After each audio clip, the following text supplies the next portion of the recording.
For the past 30 years or so, I've been driving around eastern Kentucky and the western Virginias and conducting interviews with everyday people.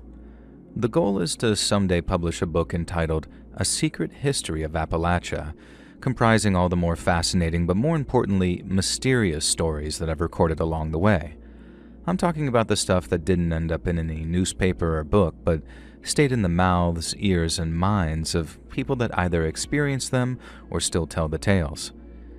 People have told me about murders they've seen, or the ones they've claimed to have committed, and I've also heard about daring escapes from abusive marriages, people vanishing in the woods, and more fatal mining accidents than I care to remember. Most are what I like to call ordinary tragedies, and by that I mean they're things that many of us have either experienced or can relate to. But then there are a handful of stories I describe as extraordinary, the ones that still spring fresh to mind all this time later, and that don't have much in the way of rational explanation. Which brings me to a visit that I made to Perry County, Kentucky in the fall of 1997. Perry County sits right at the heart of Appalachian, Kentucky, and the first thing I noticed was how wild some of the place names were.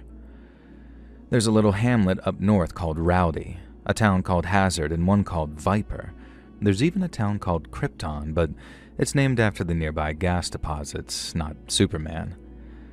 But it was while walking down Baker Street in a little place called Combs that an old man sitting on his red-painted porch croaked up, "You lost." When I told him I was right where I wanted to be, he gave me a confused look and asked, "What's that supposed to mean?" I explained the whole reason I traveled to places like Combs was to talk to people like him, and then I told him about the book and all of that, and his eldest son walked out onto the porch to join us. When I gave the son the Cliff Notes version, he pointed to his paw and told me that he had enough stories to fill a book and then some. Because the old man I'd encountered, up until the age of about 30 when he met his wife, used to be a bona fide outlaw who'd been in and out of prison for various acts of armed robbery. I'd have happily listened to every story that old outlaw had to offer me, but I know folks got better things to do than to sit and yap with a nosy old so-and-so like me. And so what I tend to do is ask them to tell the one story that means the most to them, or the one that they think America really ought to know about. The younger of the two suggested to his dad to tell me the wrong truck story from after he got back from the war. Lemuel, or Lem for short, must have been in his mid to late 70s, but while his mind was still pretty sharp, his storytelling abilities weren't quite what they used to be, so he asked his son to tell me the story instead. And so it all starts when Lemuel returned from France after serving in the infantry during the war. It's a widely accepted myth that the soldiers who came back from Europe slipped seamlessly back into their old lives. And while it's true that a lot of veterans come back with a profound peace and a greater appreciation of life, that's not true for all. Lem was just 20 years old when he fought the Germans in North Africa.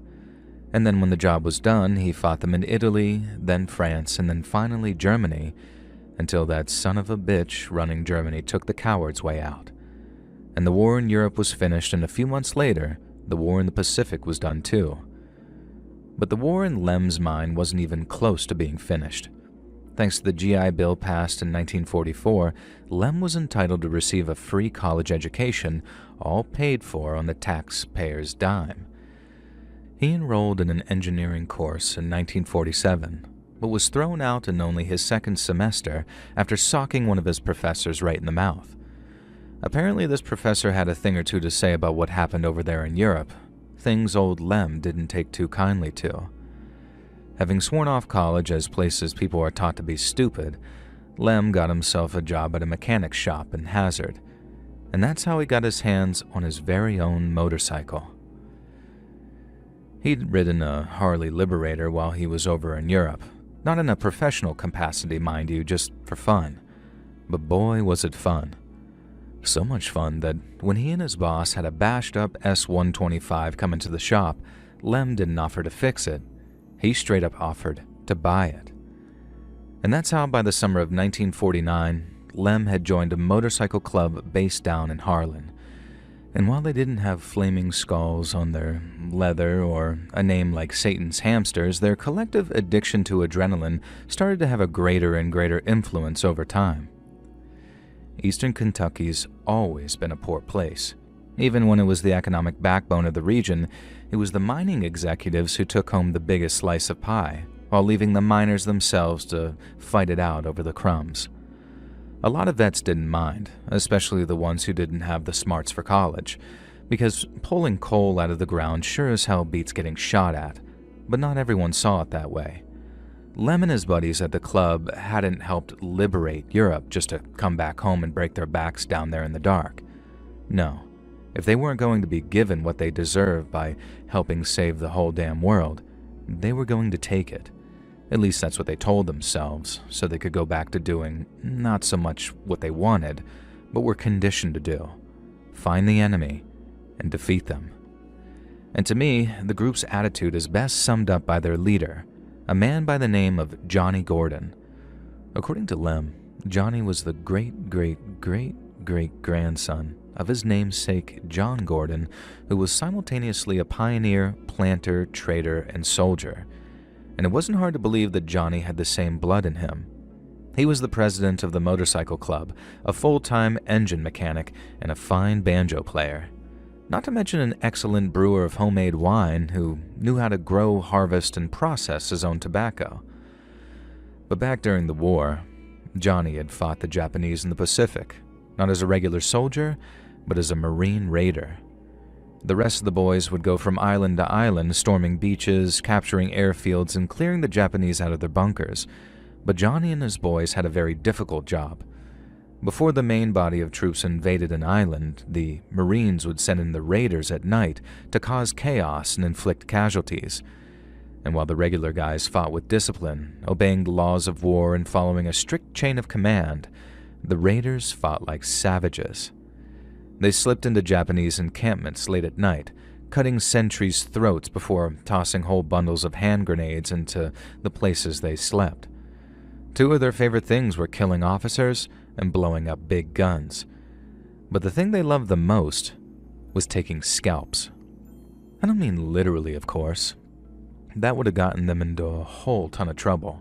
But the raiders loved taking home flags, weapons like those samurai swords, or even just pieces of Japanese uniform to show off how close they'd gotten to them without picking up so much as a scratch. And that's all Johnny did for years and years, hit-and-run attacks in the dead of night before running back to the boats, sometimes carrying 2 whole armfuls of loot. And while not many would actually say it out loud, folks like Johnny Gordon actually missed the war, and he wasn't the only one. So when Johnny wanted to put together a posse, one that'd halt and rob trucks that came through Perry County at night, he was surprised to find that half the club wanted in on it, Lemmy included. Now, after enlisting the help of some scouts over in Laurel County, where there was a big old truck stop the long haulers used to visit, the first truck Johnny and Lem ran down was wall-to-wall cigarettes. They pulled up alongside the cab on their bikes and fired a sawed-off shotgun into the air to get the driver's attention. And then they'd fill up the bed of a truck driven by one of their guys, then tear off down the road and onto the back roads before the cops even heard that there had been a robbery. They sold what they stole on the black market, split the take equally between whoever was on the job, and then waited for the next piece of intel to come in, telling them when and where to be. And that's how they stayed sane, I guess. Uncle Sam had turned them into men who needed a war to fight, so when they got home to Perry, they waged one of their very own, where the spoils were theirs to keep. Johnny and the boys kept up their truck robberies for literally years in the Appalachian area, despite both the cops trying to find them and the truck companies trying to avoid them, and it was all because of what Johnny learned in the raiders. They'd strike in seemingly random places so they weren't at all predictable. But more importantly, they never got too greedy either. Raiding was essentially a game of risk management. Wherever they were at their lowest, that's where you were going to hit. Through sticking to that same raider doctrine that he'd been taught, Johnny and his boys were successful time and time again, and according to Lem's son, they made a heck of a lot of money from it too. They hit cigarette trucks, liquor trucks, trucks hauling fine leathers or ladies' dresses. Anything they could get a decent resale value on, they'd steal it. And they even hit a wagon with an armed escort that had been hauling silver across the country. But after that, the company never sent a truck through eastern Kentucky ever again. They had themselves a good old time in that first year or so, but after a while, the prey started to thin out. Some trucking companies changed their times and routes so nothing ever went out at night, and if it did, they sure as hell didn't pass through Perry County. Johnny and his boys started making less and less money, and at one point, it looked like they'd be forced to hang up their gloves, as it were. But then came the call that changed everything for them, when the scouts over in Laurel heard a rumor about a heavily guarded convoy that was set to pass through Perry County that night. The scouts said the convoy consisted of 3 vehicles. One vehicle coming up the rear with its passengers openly carrying shotguns, followed by a large truck so clumsy and slow-looking that it just had to be armored-plated on the sides. Then up front was a flatbed, again containing armed passengers, only this one had a manned machine gun turret set up in the back. No, they weren't traveling across the whole country like that, just eastern Kentucky. And all thanks to the work Johnny and his boys had been doing. And all that armed security had to mean one thing. Whatever they were hauling, it had to be worth 5, maybe even 6 figures at resale. Johnny was dead set on hitting that truck, and he didn't care if they had to kill to get at what it was hauling. It was like the good Lord himself had placed their final job right there in front of them, so they could retire and quit while they were still ahead. But not all the raiders agreed with him. Some suggested it was a trap, one the trucking companies were counting on the raiders taking the bait on. But Johnny said that there was no way in hell that they'd outfit a truck with such expensive protection unless they really didn't want them getting their hands on it. And folks were also asking why the hell they'd send a convoy through Perry County at night. But to Johnny, it was a question of speed. Whoever wanted those goods transported wanted them moved fast, and that meant no detours. Besides, the moment Johnny heard about those armed guards, he didn't just see it as a job anymore. He saw it as a challenge. Johnny managed to convince 5 of his boys to ride with him that night, Lem included. But their usual plan was just far too risky given the circumstances. He sent one of his boys out on this bike to act as a lookout, and then once he was sure the convoy was on its way down, Johnny put the first phase of his plan into action. Sometime later, when the armed convoy was within just a few miles of Hazard, the lead vehicle spotted 2 big fires burning in the darkness ahead of them. Then when they got closer, they found 2 burning cars and a man claiming to be from the Perry County Sheriff's Department. The deputy, who was in fact one of Johnny's boys carrying a fake badge, directed them down Couchtown Road, claiming if they followed it, it'd take them right into Hazard and back onto the highway. The men in the lead vehicle seemed a little on edge, but they also had a schedule to keep, so they thanked the deputy for his directions and then turned off onto Couchtown. But rather than lead them into Hazard, the road led them towards nothing but an ambush. Johnny opened up on the lead vehicle with an old bar, and on the fast fire setting too, not the slower one, and the driver either panicked or was killed instantly because it jerked to the side before flipping over and blocking the road. Lem said the machine gunner was killed instantly as he was thrown from the back of the truck, having never even fired a shot. The cargo truck smashed into the upturned vehicle in front, I guess from where the driver wanted to just get out of the ambush zone, but all it did was stop the truck, not clear the way. Lem and the boys then rushed out of the dark trees at the side of the road and took the occupants of the 3rd vehicle prisoner without any bloodshed. Out of 11 guys, Johnny and his boys only killed 3 members of that convoy to get what they wanted. The rest of them had their weapons taken away before they were forced to lie down in the dirt with their hands on the back of their heads. Sporting the cloth mask and hat Johnny wore during robberies, he walked up and down the line of disarmed men, asking who the driver was and what was in the truck. Even way back then, professional truck drivers needed to know what they were hauling. It was even written into law. So when the driver claimed not to know, Johnny didn't believe him. He didn't need any keys or codes or anything. Lem and the boys were in the process of breaking into the cargo box regardless. He was just curious what all the security was for. And so when the driver claimed not to know what was in the back, he figured they were in for the score of a lifetime, just like he'd predicted. Lem told me himself that he thought that they'd be greeted by a wall of gold bars when they popped that can open, because it took them a whole 20 minutes to cut through all the locks and bolts sealing it shut. Then when they clipped off the last one, and the door stood ready to be heaved open, Johnny said he wanted the honor of being the first one inside. Maybe there was a little part of Johnny that believed it was a trap, on account of the driver not knowing what was inside. He didn't want to tell someone else to open the doors only for them to be greeted by a second machine gun and a hail of bullets. So instead of ordering the doors open, Johnny told Lem to hold his horses, then walked up to the doors himself. Lem said when Johnny pulled open the doors, it was dark inside. He had nothing but a weak flashlight to light it up. So to get a closer look at what they'd captured, he climbed up inside the cargo box alone. Lem said he and his boys were just itching to know what was inside, and even the prisoners lying there in the dirt were looking up to get a glimpse of what they'd been hauling. But when Johnny was done looking around and found what he'd been searching for, the whole atmosphere changed. He called out for a crowbar at one point and would be heard cursing as he rifled through what sounded like boxes of straw after popping their lids off with the crowbar. Then suddenly, everything went quiet, and when Johnny spoke next, that's when everything changed. A guy named Tommy called out to him asking what he'd found, but Johnny only replied, "Don't come in here, Tommy. It's not what we thought."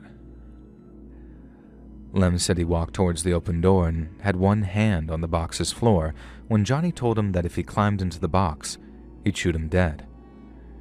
He sounded serious too, deadly serious, and not like a greedy kind of serious either, more like terrified. Lem said Johnny hopped out of the box a second later, carrying what looked to be a wooden box under his arm. It looked expensive, so whatever was inside, it had to be expensive too, but then Tommy demanded to see what was inside. Johnny had a pistol on him before he could so much as take a single step forward. Johnny swore that he'd give each one of them $500 the very next day if they just stopped asking questions and let him leave with the box. But Lem said that just for a moment there, it seemed like his boys weren't going to allow it. I can sympathize with him too in a way. The arrangement had been the same for years on end, and now they had this big score land in their lap, and the one they all thought that they could retire on, and Johnny suddenly wanted to keep it all for himself. Lem said Johnny had to swear on his mama's life that he'd already looked inside and that they didn't want no part of what was in that box. He'd never lied to them before, and he wasn't about to start then, and then he swore that as the years went by, they'd come to thank him for not showing them, not curse him for it. Lem said he remembered the heavy silence that hung in the air as the boys made up their minds, and then, one by one, he and the boys agreed to take the $500, rather than even see what was in Johnny's mystery box. Lem said they trusted Johnny with their lives, so while anyone else might have had a mutiny on their hands, Johnny's boys were willing to take him at his word and agreed to take the cash instead. Before they cut their prisoners loose, they torched all 3 vehicles. And then as they shot up their gas tanks and put their lighters to the fluid, Lem said he asked Johnny to level with him and tell him what was inside. In reply, Johnny gave the only clue he ever issued when he said, "Something that won't burn." And after that, they made sure their prisoners stayed face down in the dirt during their departure, and then they ran off to where their bikes were stashed and went their separate ways. Lem said that was the usual agreement, split up and lay low. But rather than keep up appearances at his day job and sitting on the loot until the heat had died down, Johnny stayed true to his word. He paid each man $500 in cash for their services that previous night, and he also took that fancy-looking box on a little journey up into the hills, where he buried it someplace a pastor had told him to. At least, that's what he told Lem when they talked about it just the one time. He said it was about 2 weeks later after he stopped by Johnny's place to see how he and his family were doing. Johnny said he was doing fine and his wife and kids seemed well enough, but the man himself didn't look so hot. He said he'd been feeling under the weather ever since the job, but that all he needed was a little rest and he'd be right as rain again. But that's when Lem asked what he did with the box and what was inside. And Johnny said he didn't really know what was in that box, but that whatever it was appeared small and withered and dark, almost like a half-rotten yarn or something. Another man might be confused why such an item might require such secure transportation, but Johnny didn't need to ask. Just laying eyes on it filled him with this terrible sense of dread, and from the moment he opened the box until the moment he closed it, he felt this strange sensation of cold nausea run through him, almost like it was poisonous or toxic somehow. Johnny made the decision to take it before he even knew what he was going to do with it. All he could be certain of was that he didn't want it getting anywhere near his boys. I guess if this story had taken place in some other area of the country, Johnny might have taken the box to a university to have scientists run tests on it or something. But over there in eastern Kentucky, his first thought was to take it to a man of God, to ask his opinion on it. Johnny said he took the box to the church his mama used to pray at, and then showed it to the pastor there after explaining what had happened. He said he'd been scared the pastor was going to tell him to return it, and then confessed what he'd done to the county sheriff. Only he didn't. Instead, the pastor tells him to take the box to this one particular spot in the hills. It had to be this one place, nowhere else. Then when he got there, he was to dig a hole, deep as he would a grave, before burying the box down there in the rocky mountain soil. Johnny said that he did just as the pastor told him and dug a hole so deep his back ached by the time he saw it was good and finished. But as he walked back to his truck, he realized he felt that same cold sickness he felt back in the cargo box that previous night. He told Lem that he figured it was some kind of secret government thing that they'd stumbled across, like some sort of ingredient for a secret weapon, like the one they used on the Japanese to get them to surrender finally. But he could never know for sure, and I guess all the pastor had tried to do was either keep his ass out of jail, because he sure as heck didn't know what it was either. Lem said they never did figure out what they stole, but he knows what it did, and what it did was kill his friend. Johnny never stopped feeling under the weather after that night robbing the truck. In fact, he got worse and worse and skinnier over the course of about 2 years before he finally slipped away during the night. The doctors couldn't figure out what was wrong with him. They ran all kinds of tests and sent him to see all kinds of specialists to see if it was the cancer getting to him. But no one could work out what the problem was. All they said was that the symptoms suggested some kind of wasting disease, but one they couldn't even slow the effects of, let alone cure.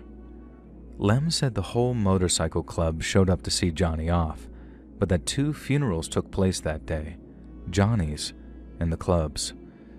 The club died with him and ended up sharing his grave, but Lem never forgot about the job that killed his old buddy Johnny, and he was willing to bet no one else had either, if they're still breathing, that is.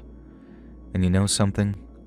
Johnny's is a story I don't think I'll be forgetting anytime soon either, because it's one that deals with a subject I hear addressed often, a story of a flawed man, but one whose heart was always in the right place. On a remote pig farm in Canada, life seemed to move at its own strange pace. The property became known for late-night gatherings, wandering rumors, and a sense that something was not quite right. As the years passed, whispers grew louder, drawing attention to the isolated farm and its owner, Robert Picton. What emerged from the mud and silence would become one of the darkest mysteries in Canadian criminal history. Listen to the full story over on my true crime channel, Saturn Soul, linked down below.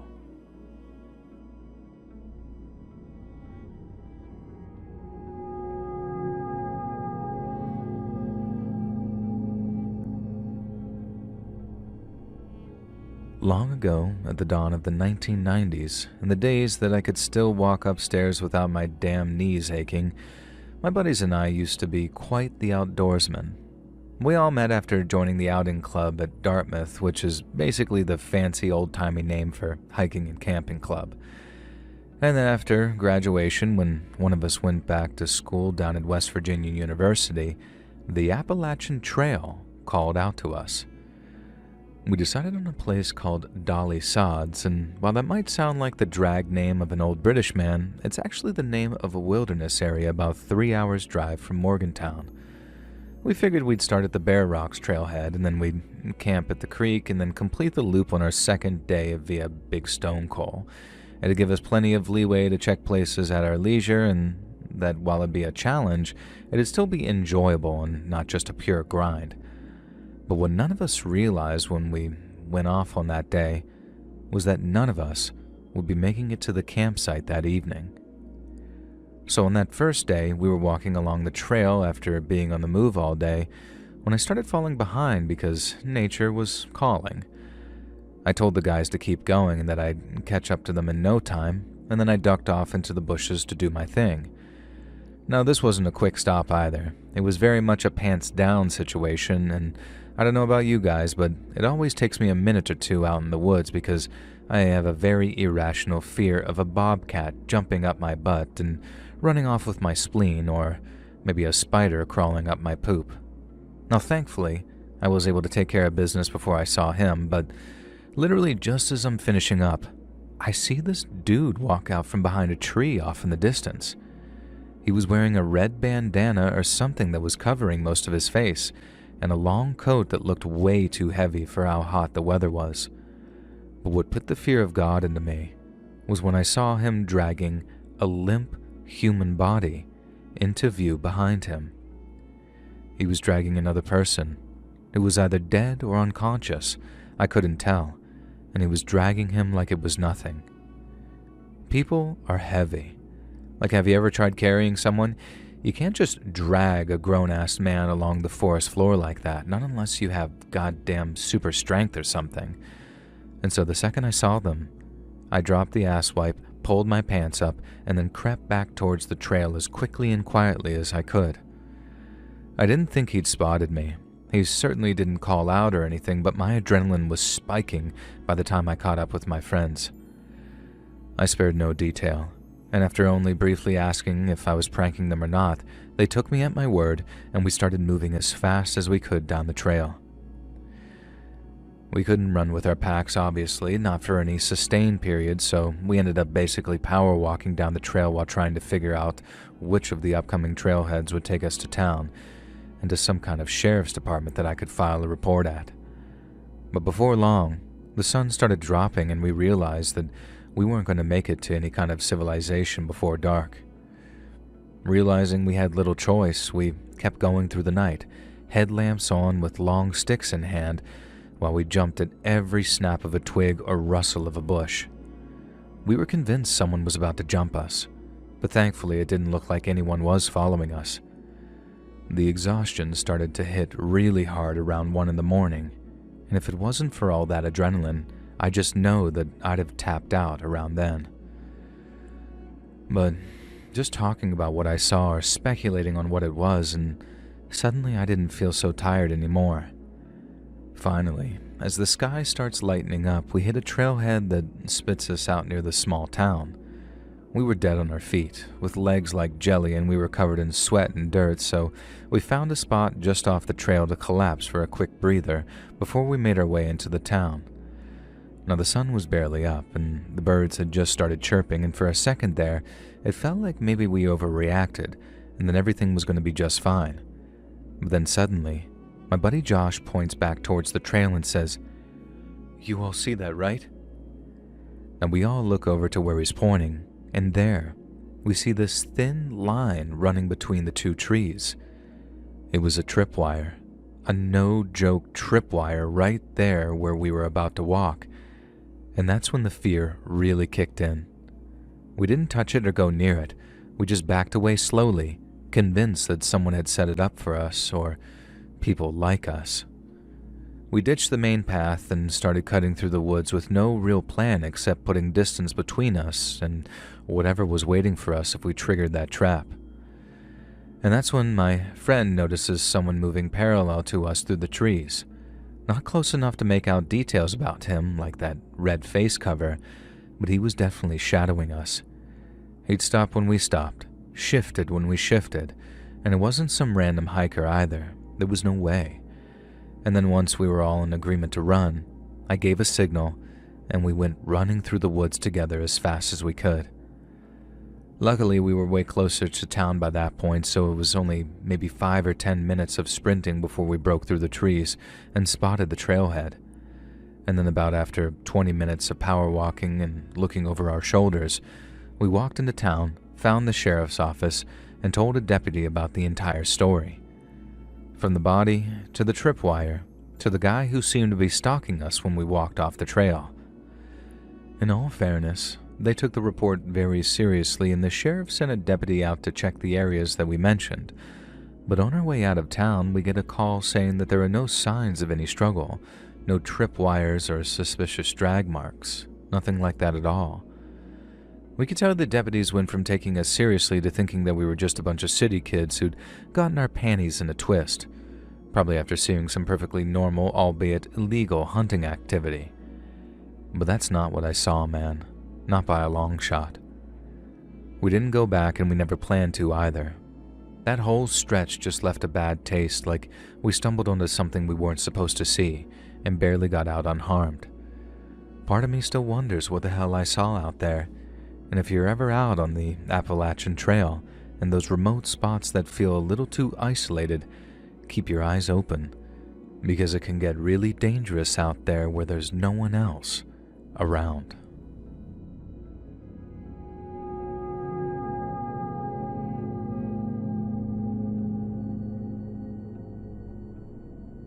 So my name's Brace, and I work in the safety department of a mining company here in West Virginia. That means I talk to a lot of veteran miners and union guys, and if there's one thing that they like to do, it's tell stories from their times in the trenches. And this is from McDowell County, way down south near where the Virginias meet Kentucky. McDowell was basically built on coal, and back in the day, it was one of the top producers in the entire country. Right now, the county's population is around 17,000. Way back when, almost 100,000 people called it home. Almost 3/4 of them belonged to mining families. Wages were some of the best in the industry. In West Virginia, coal fed mills and powered plants all over the nation. Whole towns became dependent on the mines to put food on their tables, but that meant as the government started shifting away from coal and towards things like nuclear and renewables, it hit Appalachia coal miners hard. People either moved out or found work in other industries. But some families, including mine, have deep, deep roots in the mines of McDowell County and weren't so quick to up and leave. And that's how so many stories accumulated, I guess, being passed down from one generation to another, and out of all the ones I've heard, this one probably makes the best campfire tale in terms of the sheer chill factor.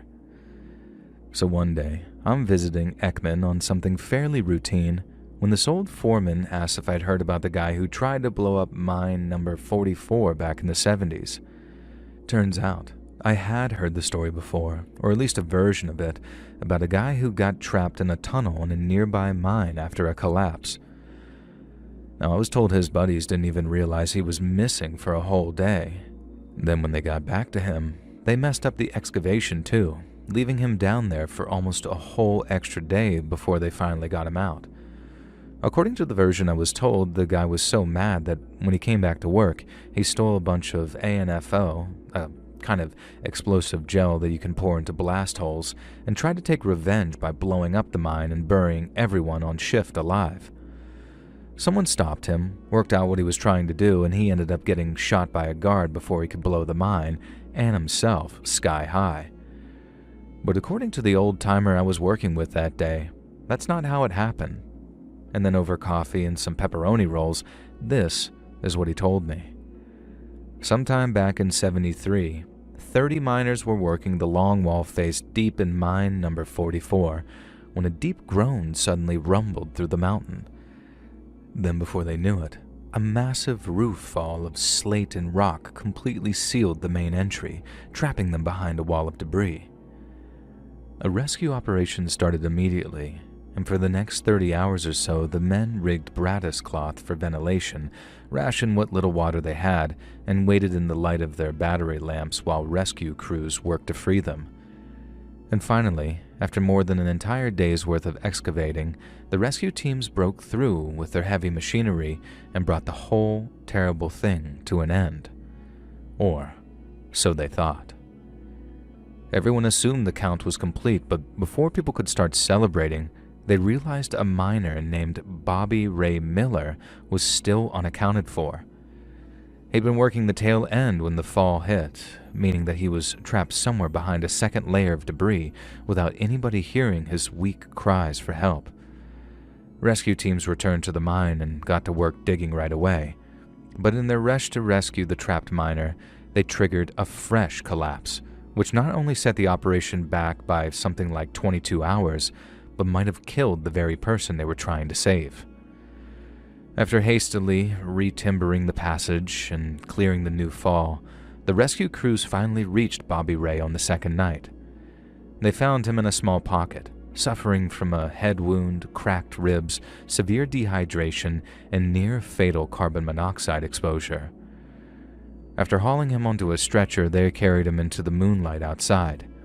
He was alive, but barely, and he spent weeks in the hospital for what was a slow and painful recovery. At first, he drifted in and out of consciousness as the doctors monitored him closely for black lung complications and possible brain swelling. And then when he was strong enough to be discharged, that's when the physical therapy started. Bobby Ray had to learn to walk all over again, and then he spent about a month at home regaining all of his strength. But even after his recovery was deemed to be complete, simple tasks left him exhausted and his memory stayed patchy. The company's policy was that whenever a miner was injured on the job, there was always an open invitation to return to employment. But the reason the company was so generous was because few took them up on the offer.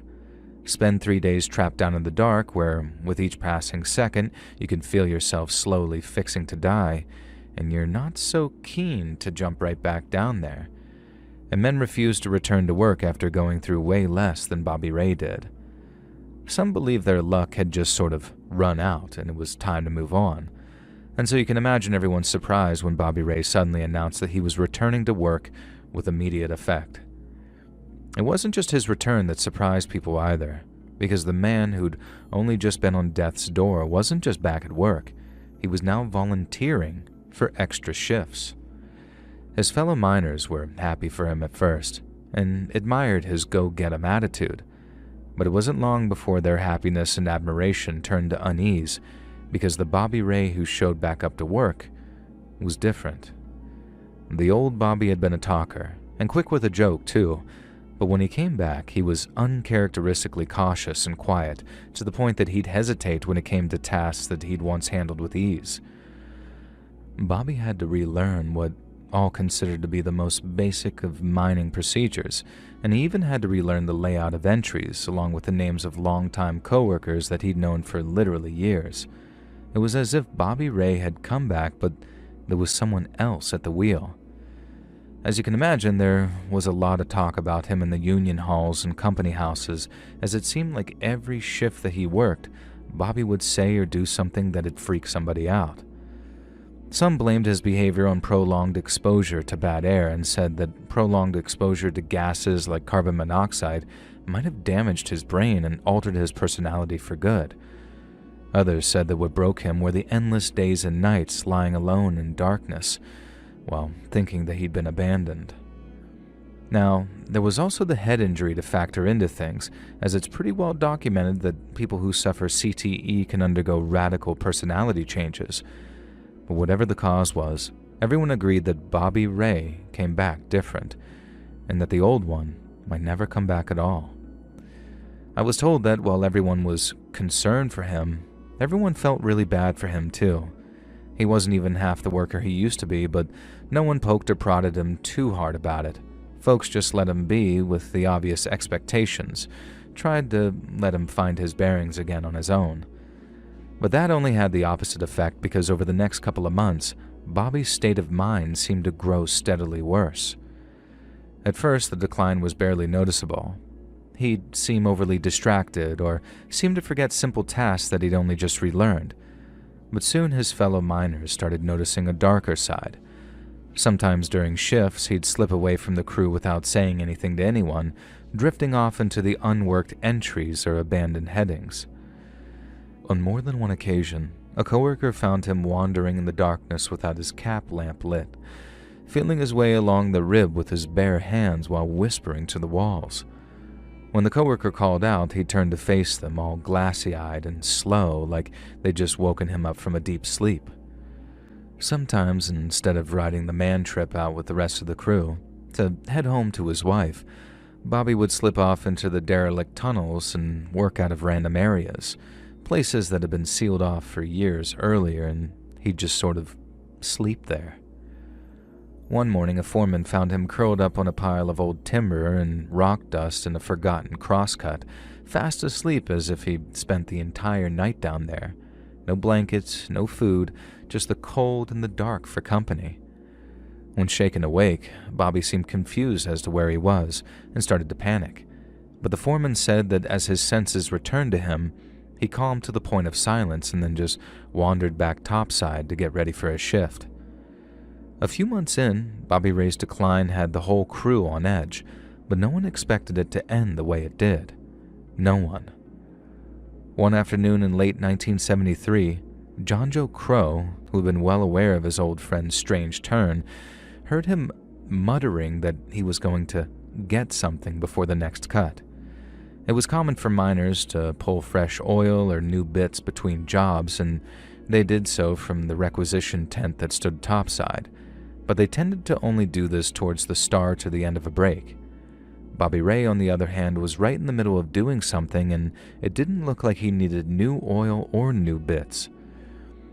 John Joe didn't go chasing him down, not at first anyway. He just let his concerns stew till it forced him to check Bobby's rig, and that's how he found out that Bobby was in need of no replacement equipment at all. People had been letting Bobby Ray do just about whatever the heck he liked for weeks on end, but that time, John Joe Crow said that he felt this bad feeling in the pit of his stomach and decided to go after him. Maybe 5 or 10 minutes had passed in the meantime, long enough that John Joe half expected to catch Bobby on the way back to his rig, but all the way to the surface, Bobby Ray was nowhere to be seen.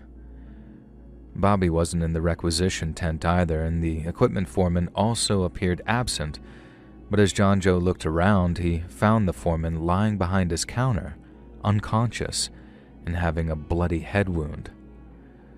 Finding the foreman like that was bad enough, but upon looking around, John Joe's blood ran cold, because not only was the foreman's revolver missing, but several containers of highly explosive ANFO had also been taken, and John Joe flew into a panic. He knew that it was Bobby Ray that attacked the foreman, and he knew that it was down to him to stop Bobby from hurting anyone, and so off he ran, wild as a March hare, to find Bobby and stop what was about to happen. I was told he briefly considered just yelling out Bobby's name and letting everyone know they were in danger, but he also figured that if he did, Bobby might just start shooting people.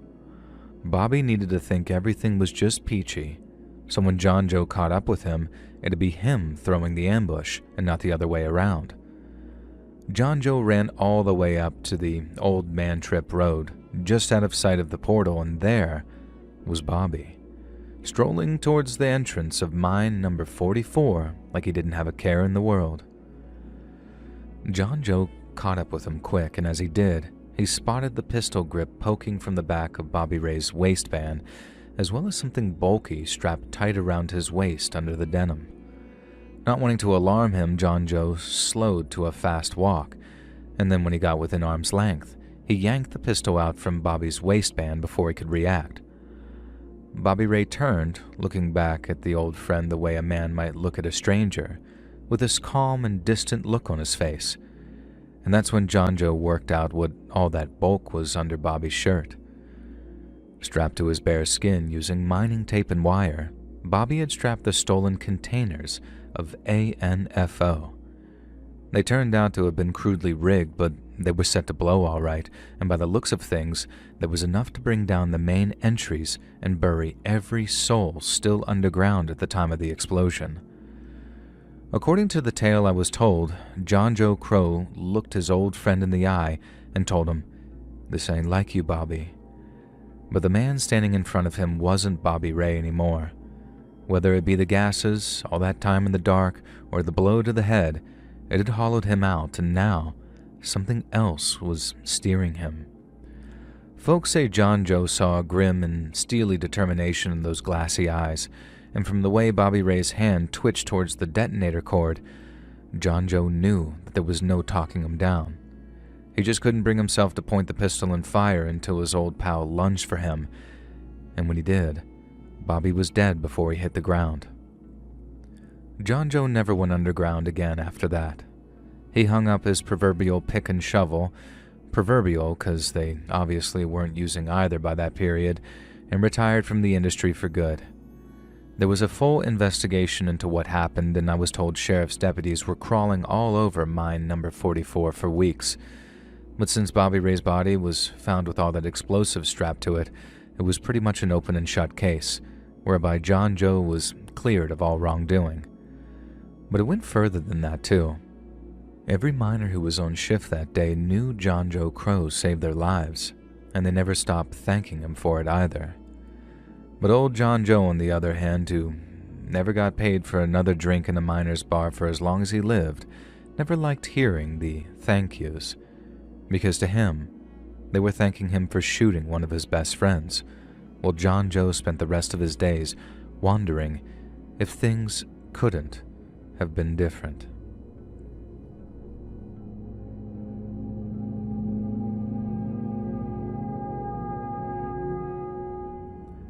Back in the summer of 2015, my friend and I went camping in the 100-mile wilderness up in Maine.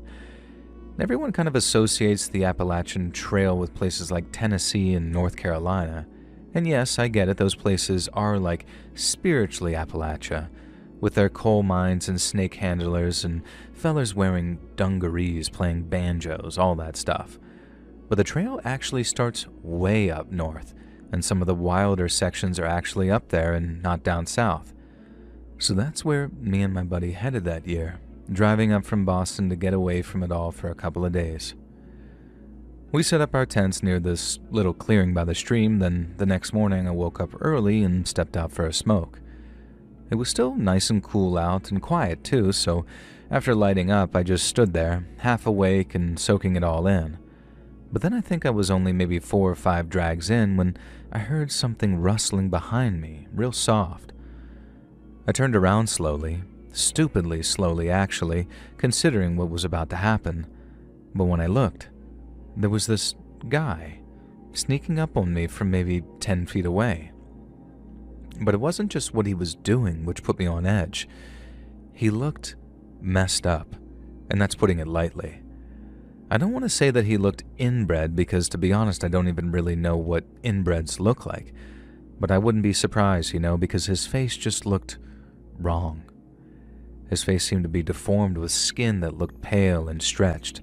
His forehead had a weird slope to it. He walked with a hunch, and his eyes not only had this unnatural darkness to them, but they were way too close together. His clothes looked new-ish, or at least he wasn't in rags, so someone was taking care of him in some capacity. But in his hand, and this is what scared me the most for reasons that'll become very obvious, was a hatchet. And it looked ancient, with a blade that was pitted and dull. But a hatchet is still a hatchet, you know what I mean? And at first I was sure that he was going to rush me, swing at me. And so I got this adrenaline dump thinking, this is it.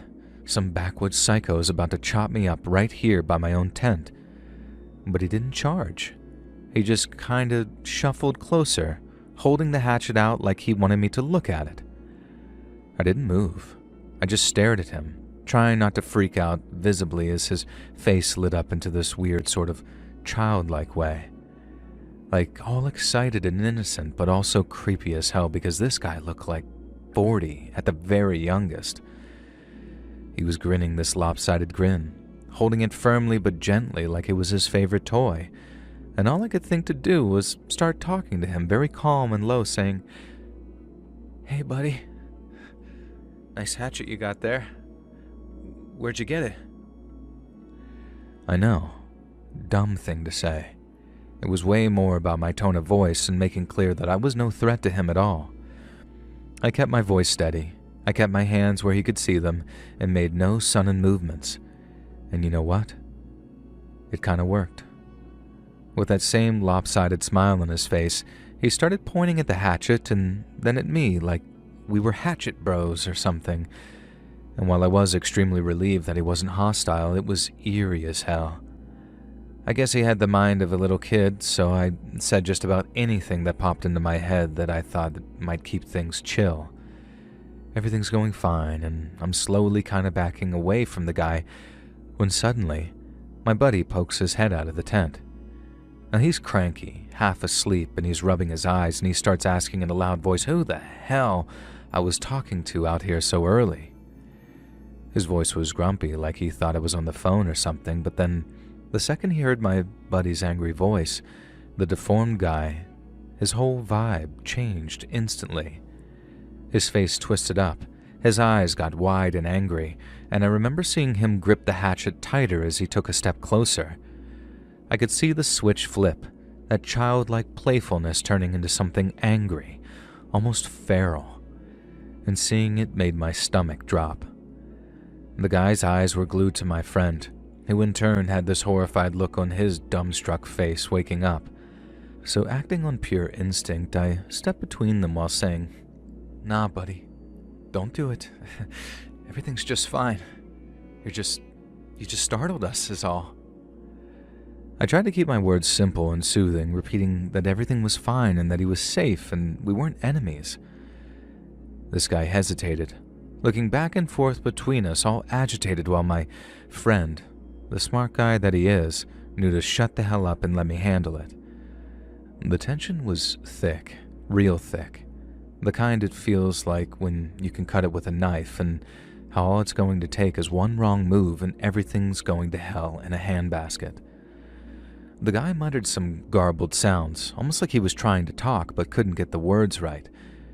And then he swung the hatchet a little into the air, not directly at us, more like in frustration and fear at some invisible fly.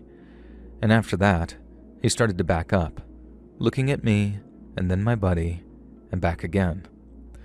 Now I kept talking to him as softly and calmly as I could, saying no one was going to follow him, and that makes me like 70% sure that he really could understand me, because when I said the thing about not following him, he turned and bolted off into the trees. He was way faster than he looked too, another thing that freaked us out. Like his parting gift was showing us just how screwed we would have been if he had decided to attack us. We stood there, watching as he disappeared into the greenery, and then listening until the sounds faded, and then we just stood there, looked at each other, like what the actual F just happened there. I felt like I was in a dream, but we packed up pretty quickly after that, skipping our breakfast and calling time on the whole trip. Talking about it later, my buddy said that he thought that I was losing it when he first came out, but seeing that guy up close, it scared the living crap out of him. We never did figure out where he came from, maybe some isolated family way back in the hills, but regardless, that morning stuck with us.